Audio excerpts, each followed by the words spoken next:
Rreth 20 familje të komunitetit rom jetojnë në këtë lagje të fshatit Janjev të komunës së Lipjanit, 20 kilometra në jug të Prishtinës. E përbashkëta e familjeve të këtij komuniteti janë kushtet e vështira ekonomike, varfëria, papunësia dhe niveli i ulët i arsimimit. Familja 12 antarësh Gashi përballet me skamjen dhe problemet që shoqërojnë atë. Kryefamiljarja Sevdije Gashi për 30 vite me radhë po përballet me varfërinë e skajshme. Qish mund e jetojna qështët, kur po ka po hajna po pina, kur s'po ka po rejna. Hekat ba më të fatnjeves me qëta fmi ba, s'po kanë gjendje, s'po kanë kushtje, mi majt me hongër, me pije, mi veshe, mi mafe. Ndihma sociale prej 80 eurosh që autoritetet qendrore u ofrojnë nuk mjaftojnë për familjen. Kushtet e vështira ekonomike kanë lënë pa shkollim të gjithë fëmijët e kësaj familje. S'kan shku shumë 2-3 vjetë. Kushtet si kun pas mi që për qëtë të hakdimnit ftaft, se kanë pas mathën, se kanë pas veshen, timen, shkolla nalt larkë, s'mëshin me shku nërës shenë. I njëjti fat ka përcjellë edhe gjeneratat më të reja të kësaj familje. Ramiana është bashkëshortja e njërit nga djemët e familjes Gashi.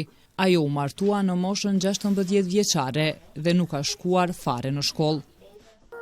Qish me shku në shkollë, hajt, pa vesh, pa kurqë, pa kësim, pa qizme, pa taktika. Ka me mërë në qëta parë me u blejme, jasi mu vesh, hajt. Me pothet një shkojnë, valla blejnu me shkojnë në shkollë, a kur si ku me mërë. Tani 20 vjeçarja kujdeset për 3 fëmijët e saj që shumë herë mbesin edhe të uritur. Trafta i vulli që diove diçka me shpu në zonë për utisë për kullet. Ku me jamër qëta i loqe, hajt.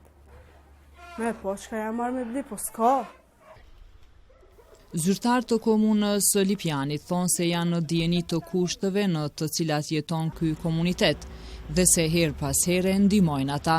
Abdullah Fazliu, drejtori i shëndetësisë dhe përkujdesjes sociale në komunën e Lipjanit, thotë se autoritetet kanë mbështetur edhe projektet e shoqatave jo qeveritare, të cilat në forma të ndryshme kanë ndihmuar komunitetin rom. Me thonë drejtën ne si drejtorat i kemi diku në 20.000 euro subvencione, të cilat i shpërndajmë për komunitetin pa marrë parasysh cilët komunitetit takon, por kryesisht janë ndihma që janë ndihma momentale, për shembull që jepet për një faktikisht ndaj djegje e shtëpisë ose ndaj familje që rrezikohet në mënyra të ndryshme kushtet që kanë trona. Aktualisht në Kosovë jetojnë rreth 9.000 rom. Papunësia në mesin e komunitetit rom sipas shënimeve është mbi 90%, pothuaj e njëjta përqindje paraqitet edhe tek niveli i ulët i arsimimit të tyre.